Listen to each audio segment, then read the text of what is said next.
ونصلي على رسوله الكريم أما بعد فأعوذ بالله من الشيطان الرجيم بسم الله الرحمن الرحيم قال الله تعالى في كلامه المجيد يا أيها الذين آمنوا استجيبوا لله وللرسول إذا دعاكم لما يحييكم واعلموا أن الله يحول بين المرء وقلبه وأنه إليه تحشرون صدق الله مولانا العظيم رب اشرح لي صدري ويسر لي أمري واحلل عقدة من لساني يفقه قولي اللهم صل على محمد وعلى آل محمد كما صليت على إبراهيم وعلى آل إبراهيم إنك حميد مجيد. اوس لوی اختر تیر شو نو په دې لوی اختر کې مونږ قرباني کوله. د قربانۍ یو فلسفه دا وی چې مونږ خپل الله ته وایو چې الله پاکه مونږ خو تا ته دا ګډ چې کوم قربانو دا بیزا دا د خپلو بچي په ځای قربانو کو تا کله مونږ ته وویې چې بچی قربان که جوازیر دی نو هغه یو کس تکړه و نو هغه وی یاره په دې اختر کې ګورئ خطره ده چې بچي به ملالول غواړي دا ګورئ د عام اخترو په شان نه دی. نو دا څنګه نو که انډیا بیا حمله وکړه که نه نو دغه بچي دا په ډیت رجسټر چې دستخط کوه دا لالولو که نه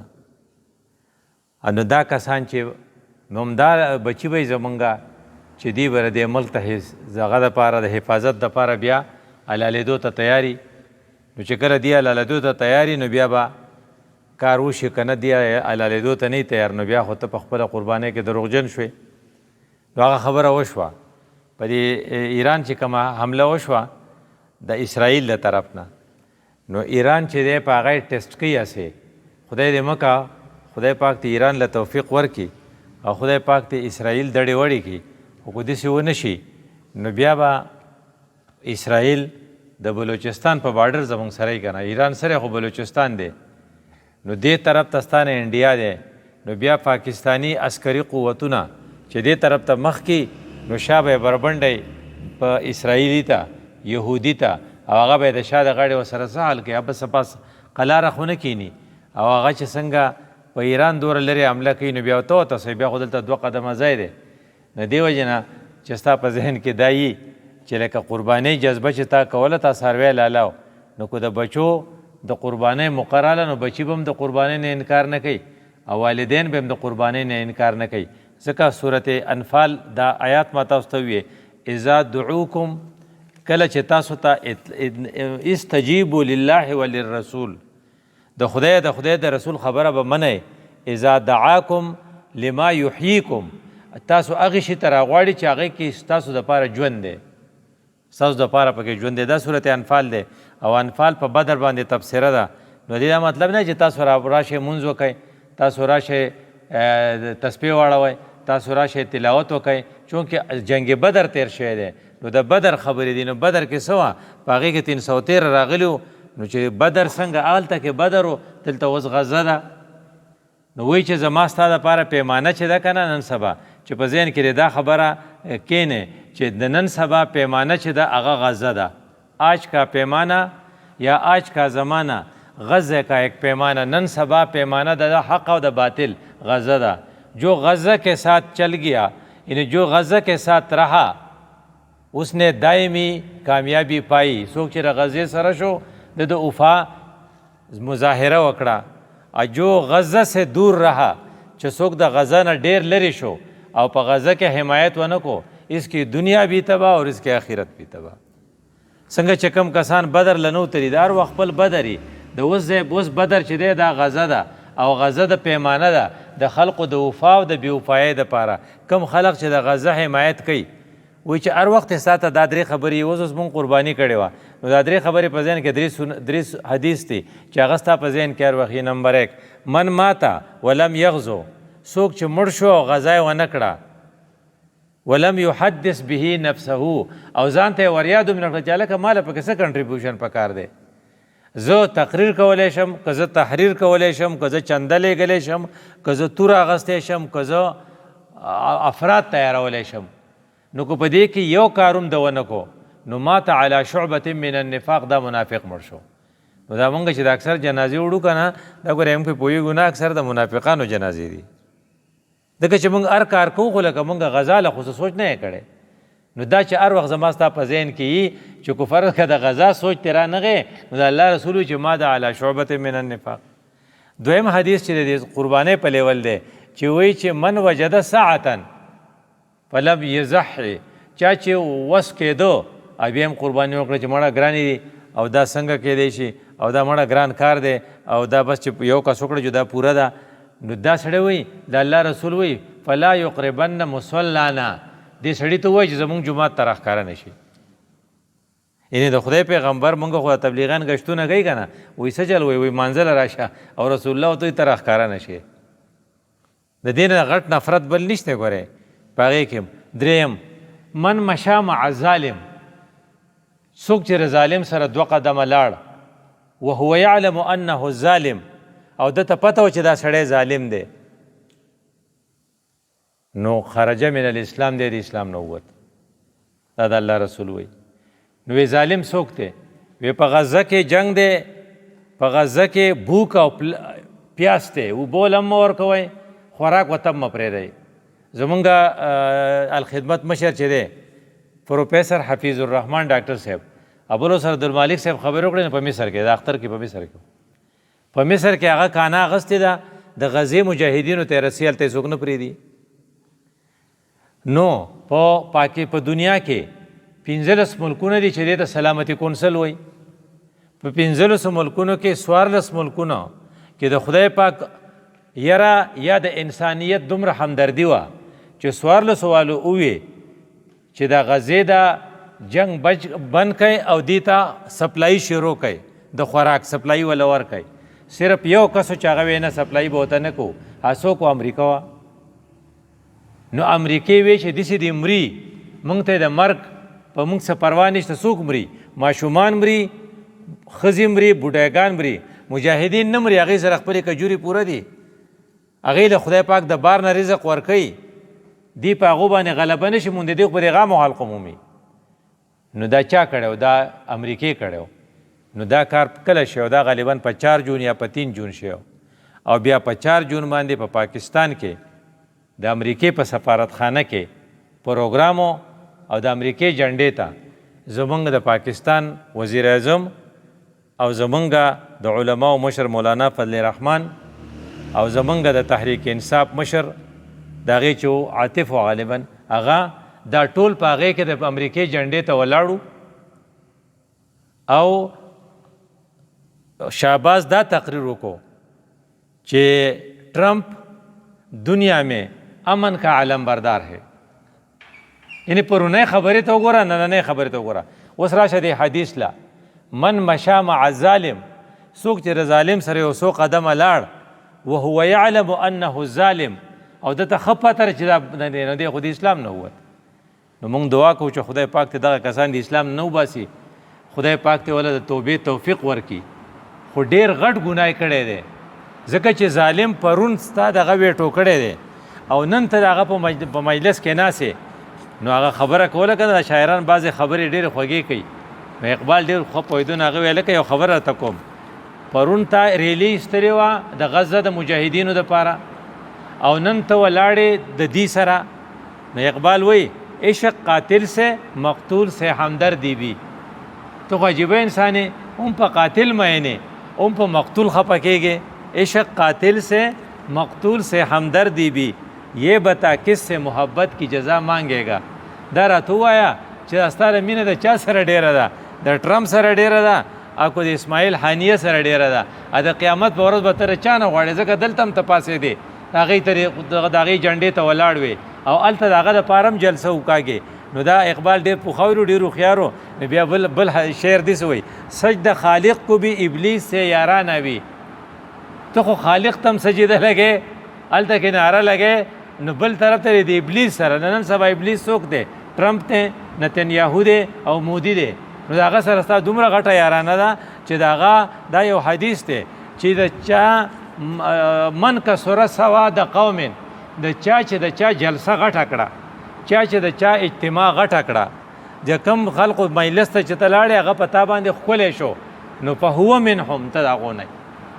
مونږ وایو که نه لږ راښکاره زما به د باندې عزت جوړ شي، نو تا د هغه عزت جوړ کو، نو فهو منهم، نو ته د هغو نه. نو دی وجه نه هغه اقبال وی سجدہ خالق کو بھی ابلیس سے یارانہ بھی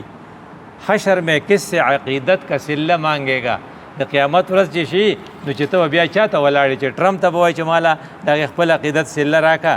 کنه اسماعیل حانیه ته به وایي چې ماله د خپل دغه راکه. نو دی وجه نه دا ډېر زیات خطرناک صورتحال دی. نو موږ اوس د قربانۍ یو وخت دی، نو ډېر ناشنا کارونه بعضې شوي دي چې هغې نه به یو بل خبرو، یو بل څنګه خبرو. د هغې فایده دی چې یو ښه کار وشي ته هغه واما بنعمت ربک فحدث هغه ځان ته رایاد کې، په هغې ته شکر وباسې. نو تاسو ته به پته چې قرآن کې څه وایي چې لئن شکرتم دا بل به را سره تاسو وایي لازیدنکم، نو خدای به دله زیات کړي. خو که تا ناشکره وکړه نو ته به ګناهګار شې. چې کله ته ګناهګار شې نو هغې بزرګ یو الفاظ دي وی جب ہم گناہ کرتے ہیں نا تو ہم اللہ کی سرپرستی سے نکل جاتے ہیں. چې ته ګناه کې نو بیا د خدای پاک د خپل سرپرستی لاسو لرې کړي، بیا ته داسې پاتې شي نو چې هغه ګناهونه به لږ په ګوته کوي یو بل ته چې دا کو نو الله زموږ سرپرستی کړې ده. وی څه سرپرستی کړې؟ وی مودی اعلان کړو چې ہم اسلام آباد سے غزہ بنا دیں گے،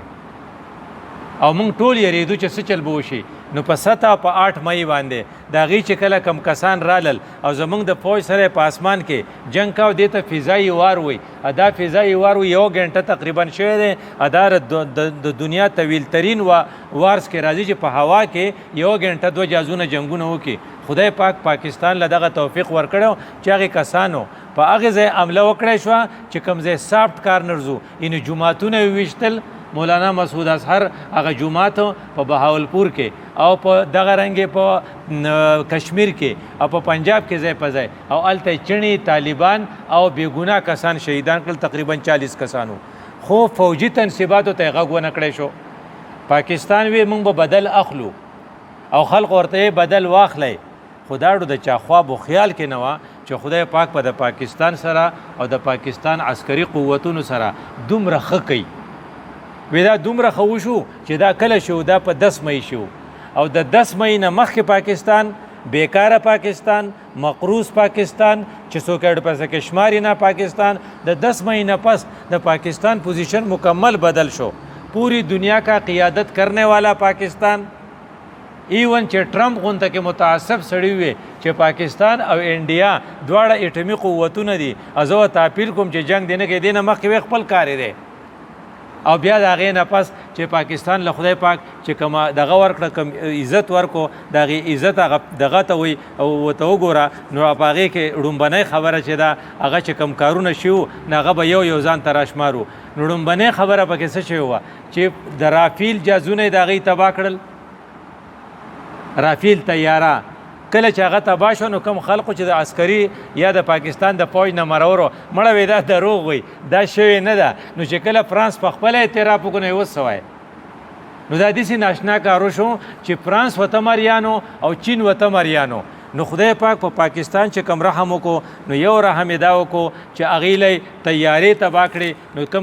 کم کارونه چې شو نو یو پکې دا وه چې رافیل طیاره. بل څه چلو شو؟ پاکستانی فوجونو د تدبر نه کار واغست او انډیا فوجونو د تکبر نه کار اغستی و. تکبر سو هم غزہ کو هم اسلام آباد کو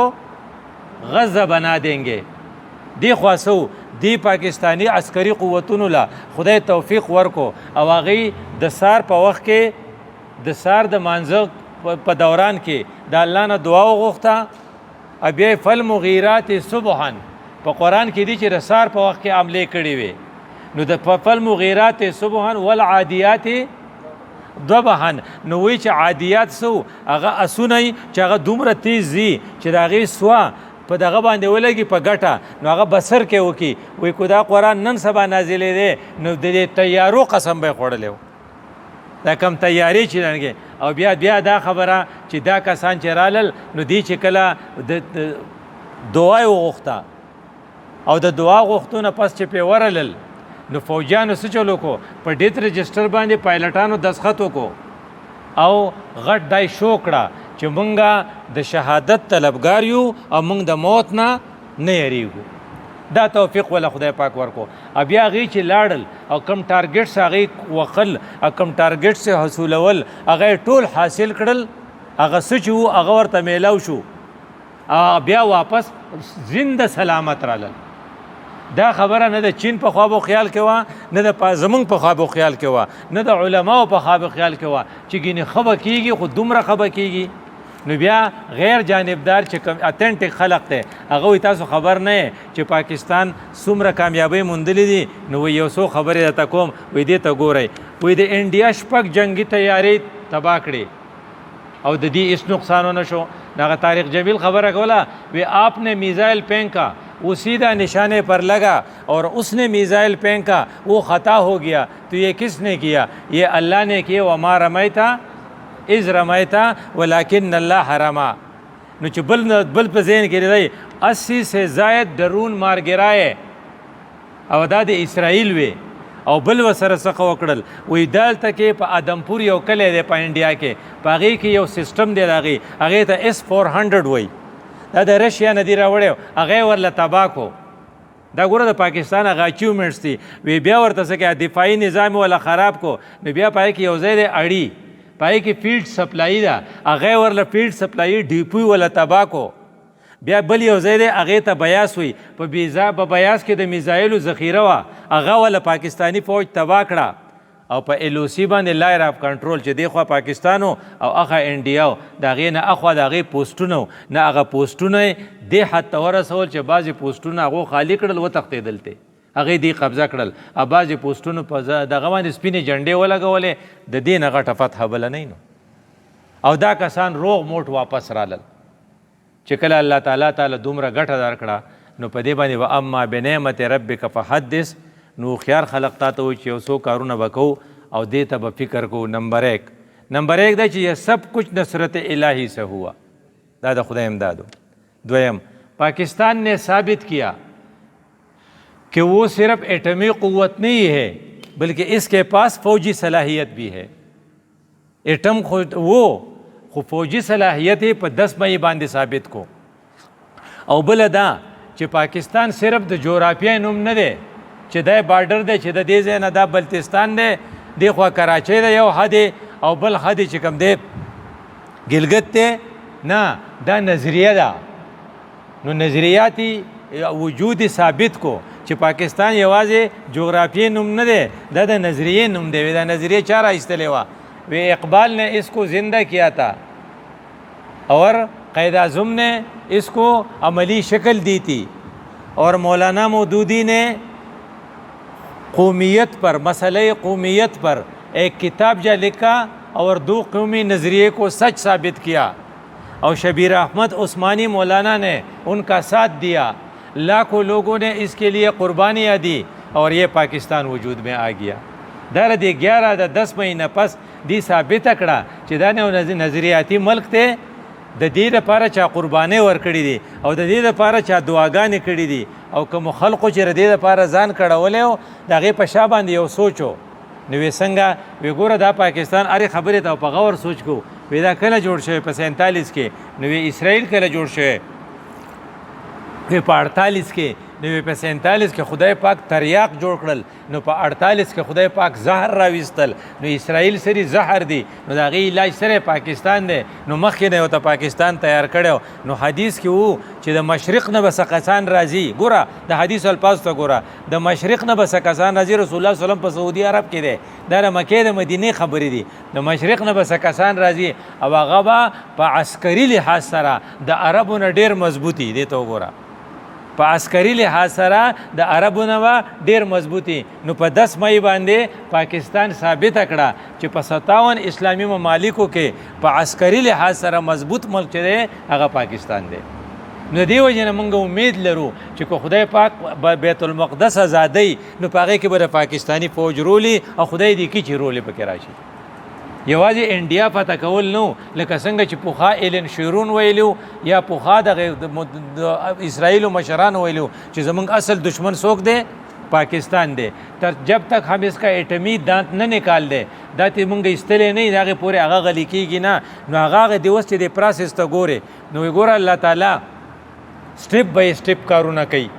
دا څنګه چې دا ترقی دا د تنزل نه دی دا هم سټپ بای سټپ راځي دا ترقی چې ده دا هم سټپ بای سټپ راځي او دا ډېر شی ټیم اخلي نو الله تعالی یو طرف ته د پاکستان د قید اعظم دی پړه کې واچول نو پاکستان یې جوړ کو وی دا واحد ملک دی چې د کلمې په بنیادو د جغرافیې په بنیاد نه دا د کلمې په بنیادو او مدینه واحد ملکو چې د هغه د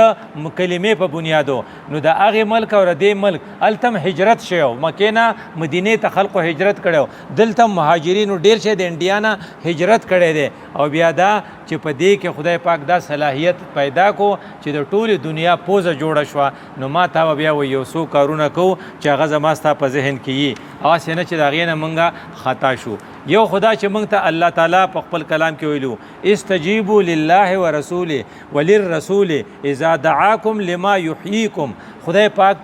او د خدای رسول چې کله تاسو راوبلي هغه کار ته چې پای کې ستاسو ژوند دی وی ژوند څنګه دی وی د بدر په غزا کې چې کله صحابه 313 رالل او هغې انکار ونه کو جو بدر وشو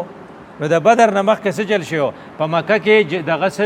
وی لیثبتوکا پیغمبره وایي چې تا تړو او لیقتلوکا یا تا وجنو او یا تا د دې ځای نه شړو وی فاذا لا یلبسون خلافک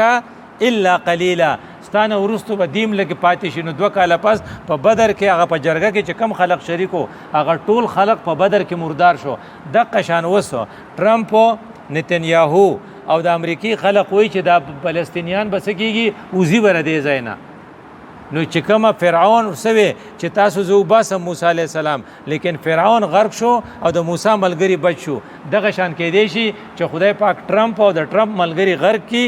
او د فلسطین مجاهد پاتې شي څنګه چې په هغه وخت کې شو داسې په دې وخت کې هم کېدی شي نو د وایي چې استجیبوا لله وللرسول اذا دعاکم لما یحییکم نو وایي چې کله ته ژوندی نو خدای دې امداد کوي نو مشرف ته وی ټلیفون وشو چې سملې که کینې نو مشرف وی چې ملاس مې والا نو چې ملاس یې واغست 9/11 چې شو نو دومره مړي په پاکستان کې شو چې دومره په غزا کې نه شوي او چې کله پاکستانی عسکري قوتونو وس ووې چې موږ سملو نه موږ پې درلو نو خدای پاک ولا لما یحییکم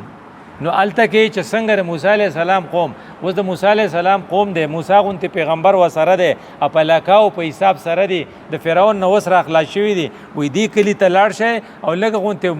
جنګ دی دا به کول غواړي او بیا دا کلی خدای پاک به تاسو له درکړي دا فلسطین نو هغه ورته څه وایي چې فاذهبوا انت وربک فقاتلا انا ها هنا قاعدون موږ نشوتلې نو چې نشوتلې نو لما یحییکم نه انکار وکړو چې انکار وکړو نو سلويخ کاله بیا دغه په دې درغه کې ګرځیدل په وادي تیح کې نو دغه شانتي بیا ګډ وډو نو موسی علی السلام غریب وسره هم پریشانو لکه موسی علیه السلام خو بچ نشو کنه د پریشانۍ نه موسی علیه السلام دی یوشع بن نون دی دا پیغمبران دي دغه وخت هارون دی دا ټول الته بیا وفات شو دغه نه پس بیا بل پیغمبر هغه د دې سره لاړل او هغه فتح مونده د دې نه دا پته لګي چې کو فرض کا قوم بد خلق هغه یو نیک کای ته نزي نو دا غي د اثر نه نیکان نشي بچ کېده نو دی وجنه بل آیات ورپسې دا دی واتقوا فتنه لا يصيبن الذين ظلموا منكم خاصه د سینې چې کوم خلق زیاتې کوي هغه به پکې راګیریږي د عام خلق به پکې راګیریږي نو دا غینه د بچ کېدو لپاره ما تعالی پکار دي چې مونږه اکټیو یو مونږه هر وخت جهاد ته تیار یو نو یو څو غلطۍ مونږه کړې دي چې دا خبرې زمونږ په ذهن کې نمبر 1 وایي چې نن سبا پیمانه سره د حق د باطل غزه ده خود پاکستان وفد دی شیر رحمان پکې دا بلاول پکې دی او نور پکې نه په ټوله دنیا کې به اوس ګرځي د پاکستان په پیسو باندې او د پاکستان په باره کې به رای همواري خو مجال دی چې د غزه نوم والی نه په امریکا کې اغستې شي او نه په برتانیه کې اغستې شي او نه چرته اغستې دی او دغه رنګ د پاده دغه یو میر دی د انګلند لندن صادق نومې دی مسلمان دی وای دی میر شو هغه په چې تقریر کوي نو نوم نشي اغسته خو بل طرف ته د برتانیې وزیر اعظم هم په فلسطینیانو خپه دی او بل طرف ته کلاړي چې هغه جنۍ ده هغه لبه ګټلې ده ناپیم خپه ده بل طرف ته فلیټیلا چې رادن سویډن یو جنۍ ده هغه وی I am فلان فرام سویډن and I am captured by the اسرائیلی فورسز زه نیولې ما سویډن حکومت ته پکاري چې زما ته پوسو کې هغه جنۍ دا کار کړی دی مطلب که ته نه کې او بل چې دې ته وایي غزه مارچ شروع شوی دی تمامې دنیا نه چې دغه نه د مصر ته یو ځای کېږي په مصر کې عریش ته هلته یو ځای شوي دي د لیبیا نه د افریقې نه او د مختلفو ملکونو نه راخلاص دي او یو جلوس جوړي چې موږ رفع بارډر ته ځو نو زما ستا پکې څومره رول دی دې ته هم چې لکه ستا فکر چې زما ستا رول په دې کې دا خلق دی چې په هغې کې هغه د دین نه بغیر دا کار کوي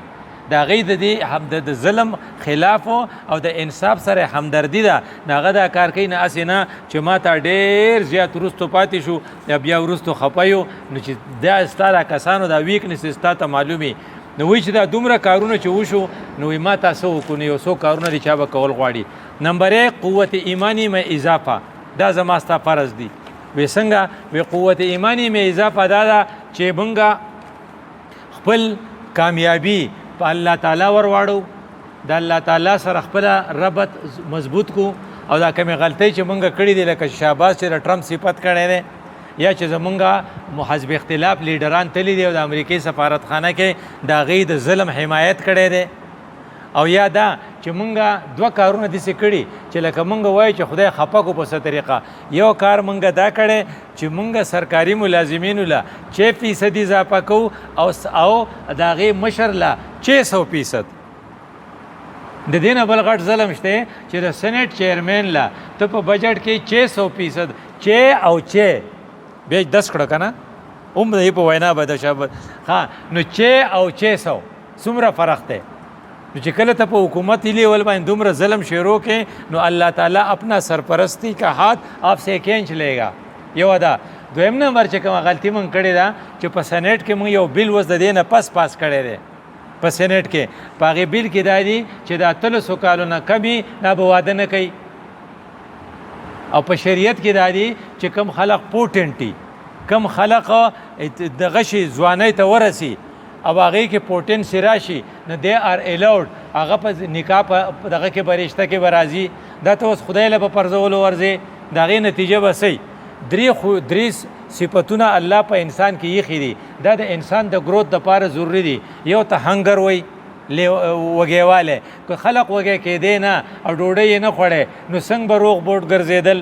دا خو ځکه چې هنګر راشي دی خوراک کوي د خوراک نه پس د نیوټریشن کېږي او دی بیا غټیږي لویږي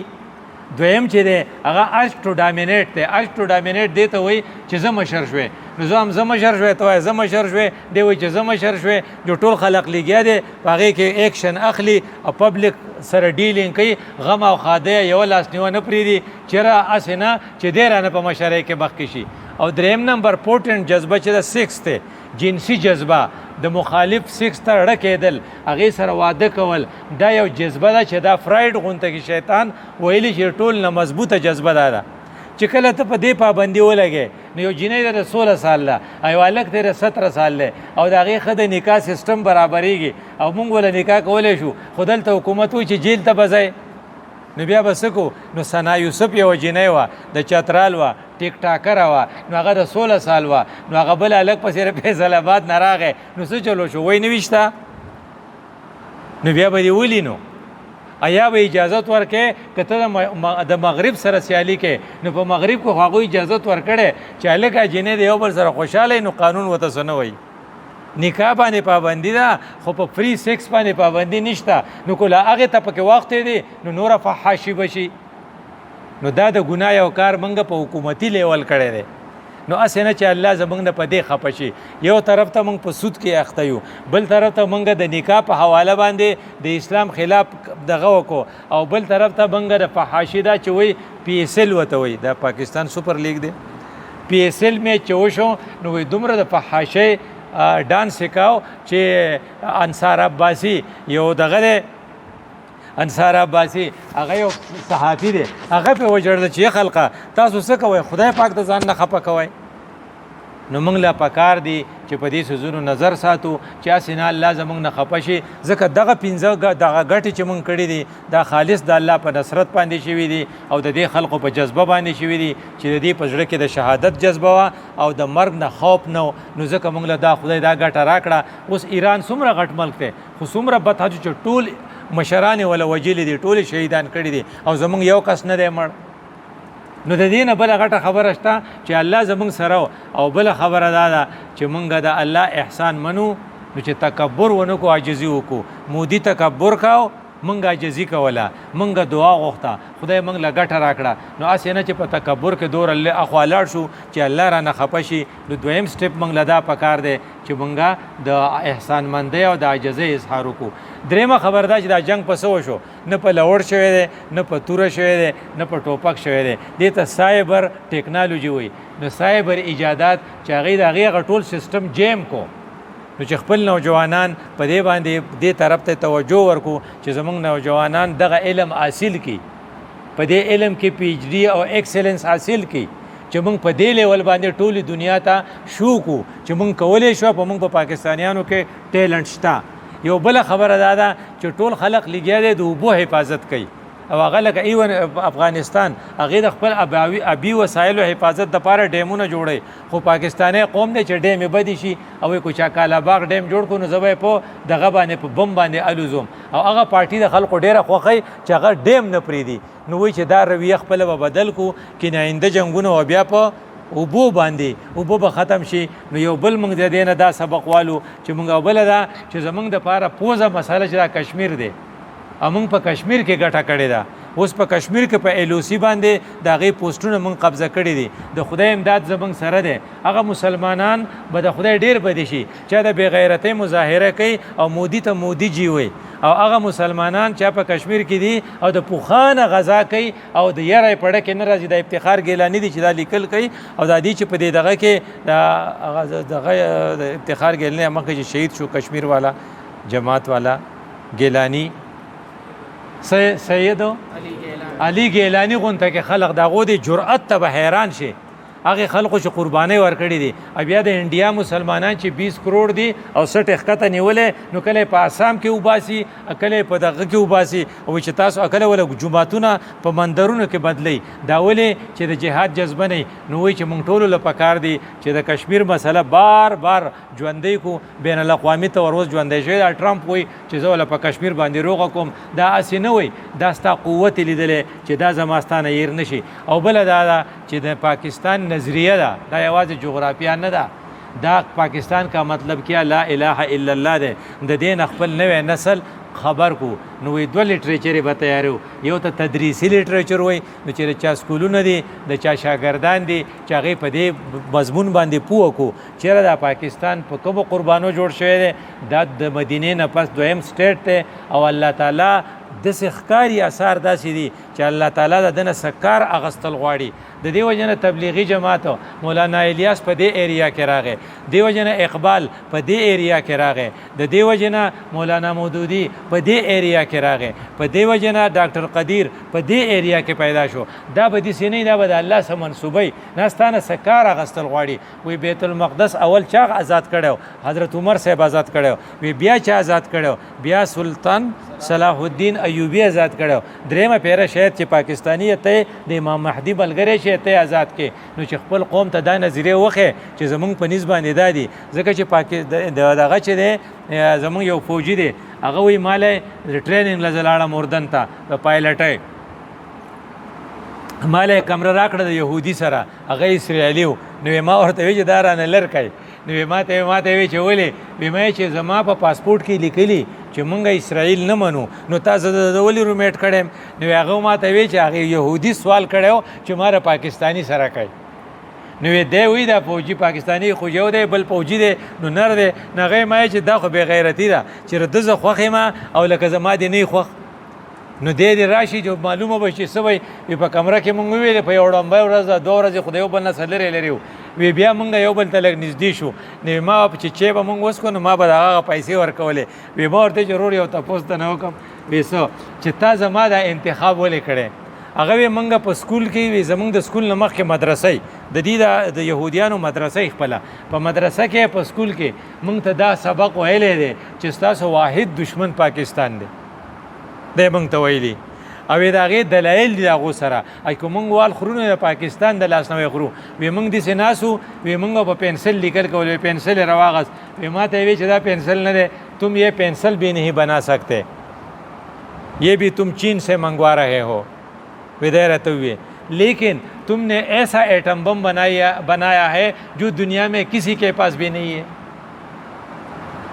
वे मंग देता हैरान यू, तुम्हारे पास ऐसी ट्रेन फौज है जो किसी भी मुसलमान मुल्क के पास भी नहीं है। एक तरफ तो तुम पेंसिल भी नहीं बना सकते, और एक तरफ तुम कर्ज पर कर्ज लेते हो, और दूसरी तरफ अल्लाह ने आपको इतनी सलाहियत दी है। इसलिए हमारा यकीन है कि हम मार खाएंगे तो तुम्हारे हाथ से खाएंगे। फौजी माँ बिया कसम कोई माता वो बैरूनी मुल्क के बिया दगा मेलावे दो स्टे दा टूल फौजियान जमंग मशरान ची दी कयानी वगैरह ची दी दा टूल तिली बालता वे मैं चे ज़खो नज़म ज़ो पदे मुल्क के हम ज़का दा मदीने सानी दा और खुदा रदीन सकार अली ज़का ची दगे फ़लस्तीनी मादल अस्तर के रणा कड़े